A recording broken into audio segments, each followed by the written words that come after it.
See, I don't think we should be pressing the panic button because HMPV is not a new virus, it is an existing virus. And the statement, the way report has come out that this is the first case of HMPV in India, which is not true because HMPV is an existing virus and certain percentage of people do get affected by this virus, and it is not something new.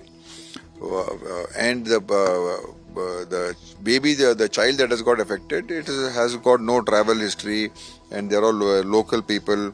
They're not coming from China or Malaysia or some other country. So I do not think there's any connection to that. China's outbreak is, they are saying, is a new variant of HMPV.